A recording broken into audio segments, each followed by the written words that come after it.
오늘 아침 뉴스 연구소. 오늘 아침 뉴스의 맥을 짚어드리는 시간 뉴스 연구소. 오늘도 두 분의 연구위원 나오셨어요. CBS 유창수 PD, 뉴스톱 김준일 대표, 어서 오십시오. 안녕하세요. 오늘 우리가 첫 번째로 연구해볼 뉴스는 뭔가요? 민주당 이낙연 대표가 어제 국회 교섭단체 대표 연설을 했는데요. 4차 재난지원금 문제를 놓고 갈등이 상당히 커 보입니다. 예. 어제 연설에서 이낙연 대표는 4차 재난지원금에 대해서 선별 지원은 물론 전 국민 지원도 함께 실시하겠다, 추경도 편성하겠다 이렇게 밝혔는데요. 선별 지원은 선별 지원대로 하고 네. 또 국민 위로금이라고 해서 국민들 전체한테도 지급하겠다, 동시 지급. 네. 이에 대해서 홍남기 부총리 겸 기획재정부 장관이 SNS에 받아들이기 어렵다 이런 글을 곧바로 올리면서 반발을 한 겁니다. 네. 그러자 민주당에서는 국간지기가 국간 지킬 능력 없으면 그만둬야 된다 이런 격앙된 목소리가 나오기도 했고요. 그런데 이런 갈등이 전날인 1일 국회에서 열렸던 비공개 고위급 당정청 회의에서 이미 불거졌다 이런 얘기가 나오고 있습니다. 어떤 식으로요? 그 회의에서 당정청이 4차 재난지원금을 준비한다 여기에는 합의를 했는데 네. 근데 준비가 전국민 지원과 같은 구체적인 방안이 포함돼야 된다 하는 민주당의 의견과 아직은 시기상조다 하는 기재부, 청와대 의견이 충돌했다는 건데요. 그러니까 역시 이것도 이제 보편 지원이냐 아니냐를 두고 충돌했다. 근데 보편 지원을 명시할 거냐 말 거냐 그건데요. 예. 이때 참석자의 말에 따르면은 분위기가 살벌할 정도였고 아무것도 합의가 안 됐고 특히 홍남기 부총리가 얼굴을 붉혔다 이렇게 전해지고 있습니다. 지금 이 비공개 당정청 회의 관련해서 흘러나오는 얘기는 홍남기 부총리와 김상조 정책실장이 보편 지급에 대해 반대를 했고 이렇게 얘기가 나오고 있는 거죠. 예. 자, 김준일 대표. 예. 이낙연 대표의 어제 연설 그 톤을 보면 상당히 강했어요. 그러니까 예. 검토해보겠다 뭐 이런 느낌이 아니라 하겠다는 거였잖아요. 뭐 이제 전체적으로 다 강했어요. 예를 들면 예. 뭐 이제 북한 원전 추진에 대해서도 야당을 강하게 이제 공격을 한 것도 있었고 정치적으로는 경제적으로는 18세 이하까지 아동 수당을 다 지급하겠다.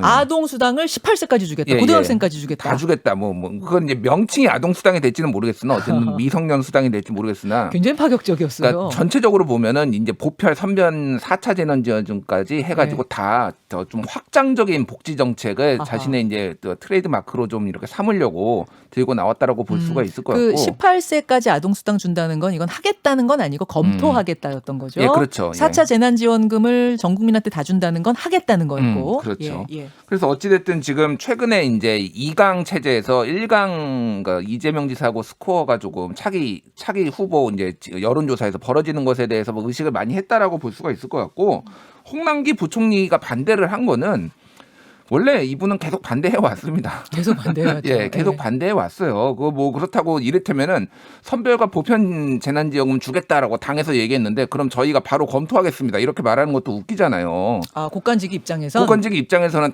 당연히 국가 재정 건전성을 생각할 수밖에 없는 거고 당연한 거예요. 어떻게 보면 반대. 근데 그 반대가 이를테면은 이낙연 대표가 연설을 하자마자 페이스북에 바로 올렸어요. 한 4시간 만에 올렸다 그러는데 예, 그 예. 정도면 바로죠. 예. 이런 거라고 하면 원래 이낙연 그 총리가 국무조정실장으로 같이 일을 했고 경제부총리로 추천한 것도 이낙연 총리예요. 이낙연 대표가 총리에서 예, 국무조정실장 강력하게 추천을 해가지고 사실상 이낙연 사람이다라고 지금까지 해석이 됐는데 바로 반대로 올리니까 약간 당에서도 좀 약간 당황해하거나 당황해하고 격앙돼하고. 격앙돼. 근데 이제 지금까지 홍남기 부총리의 스탠스를 보면은 네. 계속 반대를 해왔지만은 결국은 여당 손에 다 들어줬어요. 여당이 주장해왔던 거를 다 수용을 해서 1차, 2차, 3차 다 나갔거든요. 그러네요. 그러고 예. 보니까. 그러니까 홍남기라는 분의 존재는 이런 거에 있는 거예요. 그러니까 예를 들면은 예. 여당에서 강하게 주장을 합니다. 예. 홍남기 부총리가 난색을 표합니다. 검토를 해보지만 결국은 여당 안에 대부분 수용을 해서 해줘요. 이렇게 되면은 소위 말해서 야당에서 망국적 포퓰리즘이다. 막 이렇게 이제 뭐 프레임을 씌워서 막 공격을 하잖아요. 네. 막 돈을 너무 푼다라고 했지만은 그래도 홍남기가 검토를 해서 이제 좀 나갔으니까 그 정도까지 국가 채무나 뭐 국가를 위기에 빠뜨릴 정도는 아니야라는 거가 좀 이렇게 그런 그림이 그려지는 거죠. 일종의 여당 내 야당 역할 같은 것을 홍남기 부총리가 계속 해주고 있고 그것 때문에 사실 저는 어떤 생각했냐면 이렇게 사사건건 갈등이 있을 거면 진짜 홍남기 부총리 소원대로 놔주면 되는 거 아닌가? 결별하면 되는 거 아닌가? 이 생각을 했는데 예. 분명히 여권에 정부에 득이 되는 어떤 역할이 있다는 거군요. 그렇죠. 그러니까 작년 10월이었나 11월이었나 말쯤에 이제 사의를 표명을 했는데 예. 대통령도 잡고 그랬잖아요. 잡았어요. 그런 전체 스탠스는 어쨌든 홍남기라는 사람의 존재 이유가 왜 있고 필요한지를 이제 전체 보여주는 거죠. 이 그림에서. 그러니까 이 정부가 견제 장치가 돌아가고 있구나라는 느낌을 주는데 물론 홍남기 총리가 그런 거 생각하고서 뭐 일부러 쇼했다 그런 얘기는 전혀 아니고요. 어쨌든 그런 역할을 하는데 필요한 역할이기 때문에 결별하지 않고 가는 거 아니냐. 예. 계속 같이 가는 거 아니냐. 그렇게 볼 수밖에 없죠. 지금 상황은. 이런 분석. 근데 실제로 홍남기 부총리가 서운해하는 건 사실인 것 같은 게요. 네. 지금까지 홍남기 부총리가 그 당과 갈등을 일으킨 게 한 4번 정도 있었는데 그때마다 대통령이 홍남기 부총리를 칭찬하면서도 어쨌든 당의 뜻대로 갔던 거거든요. 특히 이제 눈여겨봐야 될 게 지난해 그 4.15 총선 앞두고 민주당이 재난지원금을 하위 70%만 줄 게 아니라 전 국민을 확대하자 했을 때 홍 부총리가 재정 비축해야 된다고 맞섰을 때 네. 결국은 이제 청와대가 민주당 손을 들어주면서 홍 부총리가 완패를 했었죠. 네. 근데 그때도 대통령은 홍남기 부총리 잘하고 있다 이렇게 하면서 다독거려서 갔거든요. 네. 근데 최근에는 이제 4차 재난지원금 논의가 다시 가속도가 붙은 게 문재인 대통령이 계속해서 4차 재난지원금이 필요하다는 얘기를 했기 때문이거든요. 특히 소득 불평등 개선하기 위해서 취약계층에 대한 소득 지원 정책도 더 강화해 가야 한다 뭐 이런 얘기를 하면서 돈을 더 풀어야 한다는 얘기를 계속했는데 여기에 대해서 홍 부총리가 섭섭함을 내비쳤어요. 최근 우리 재정 상황을 두고 너무 건전한 것이 문제라는 지적을 본 적이 있다. 재정을 너무 쉽게 보는 진중하지 않은 지적이다 이런 말까지 했거든요. 그러니까 상당히 서운해하는 건 사실이고 네. 이제 문재인 대통령이 다독거린다고 해서 어디까지 잡을 수 있을까 하는 그런 좀 불안감이 커지고 있는 상황이고요. 또 네. 홍남기 부총리가 이런 얘기를 했는데 최선을 다한 사람은 결과에 연연하지 않고 담백하게 나아간다는 말이 있다. 이러면서 저부터도 그렇게 뚜벅뚜벅 걸어가겠다. 뜻을 밝혔는데 이게 정말 이제 그만둘 때가 되면 그만두겠다는 뜻인지 아니면은 이게 뭐 다시 한번 좀 내 뜻을 접고 갈 수도 있다는 얘기인지는 좀 지켜봐야 될 것 같습니다.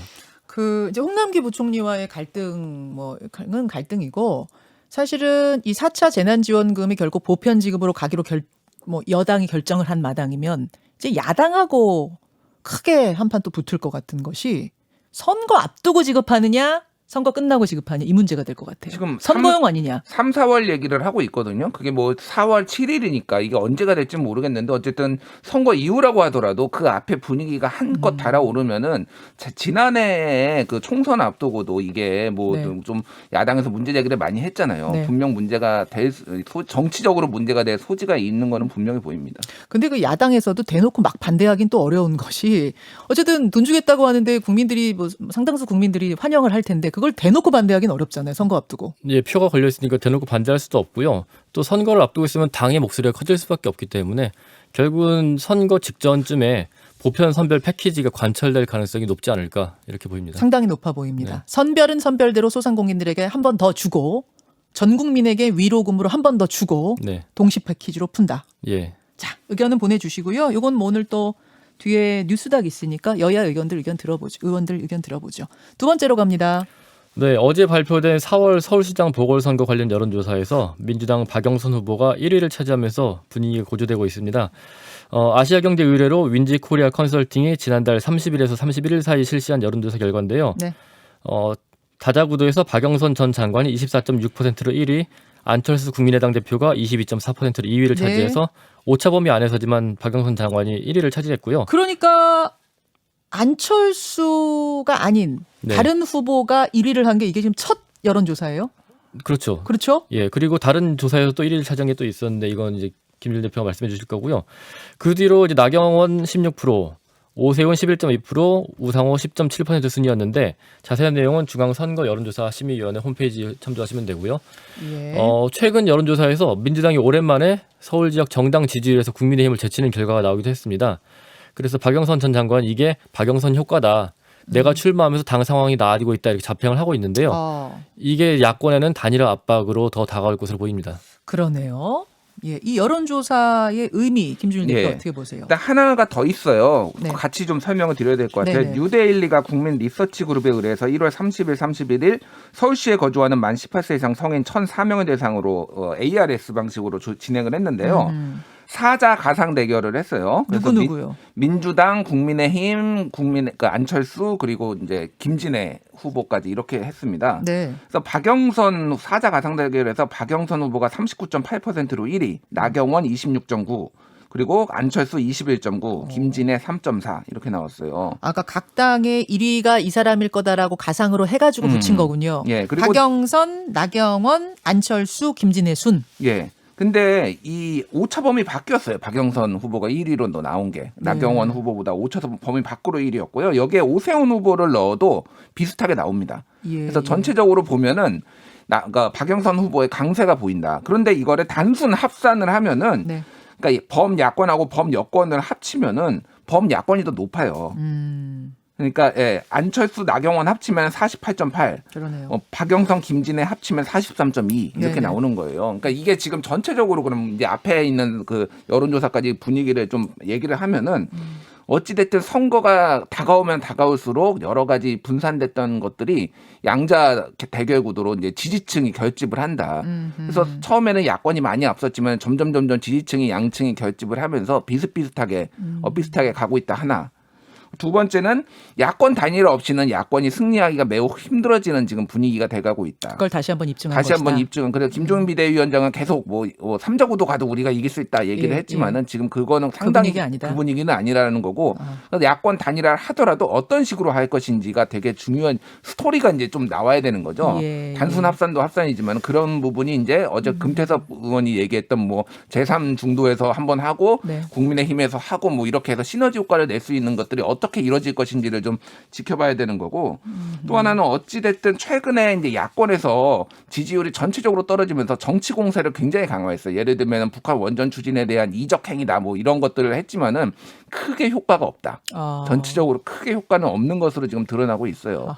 왜냐하면은 부산 같은 경우에는 가덕도 그래서 완전 건설 쪽으로 지금 초점이 맞춰져 있고 네. 서울 같은 경우에도 성추행 문제나 이런 게 아주 크게 지금 물밑에서는 좀 있을 수 있는데 그게 서울은 부동산이죠 지금 이슈가. 그러니까요. 그러니까 이게 전체적으로 지금 그렇게 판이 흘러가고 있다 이렇게 봐야 될 것 같아요.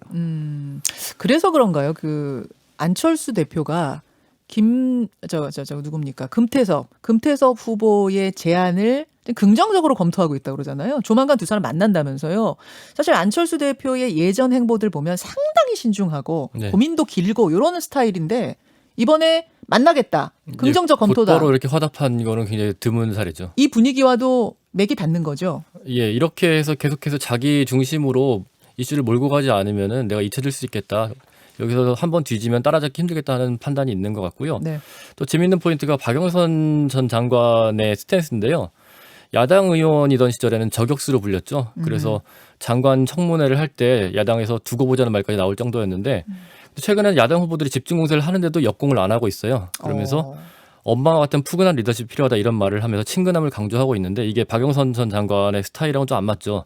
이게 전형적인 이제 1등 후보 전략인데 근데 이렇게 지키기 전략을 할 수 있는 거는 이제 민주당 경선 기간까지만 그럴 가능성이 높죠. 왜냐하면 우상호 의원에 비해서는 앞서 있는데 아까 말씀하신 것처럼 야권이 단일화될 경우에는 이긴다는 보장이 없거든요. 그럼 언젠가는 다시 공세로 돌아설 텐데 네. 그게 언제쯤일지가 굉장히 좀 주목되고요. 네. 또 야권에서는 단일화를 반드시 해야 되는 상황으로 가고 있는데 그 단일화 본격적인 논의가 그럼 언제부터 될 것이냐. 근데 더 이상 뒤지면 안 된다는 생각이 들 때쯤은 그렇게 단일화 논의가 본격화될 텐데 그 시점이 또 언제일지도 좀 주목되는 것 같습니다. 썬킴 청취자님이 근데 늘 서울 얘기만 합니까? 부산 보궐선거 얘기는 안 하나요? 그러셨는데 오늘 2부에 안 그래도 김영춘 후보 나옵니다. 부산 선거 얘기 하겠습니다. 두 분 연구위원 수고하셨어요. 예, 감사합니다.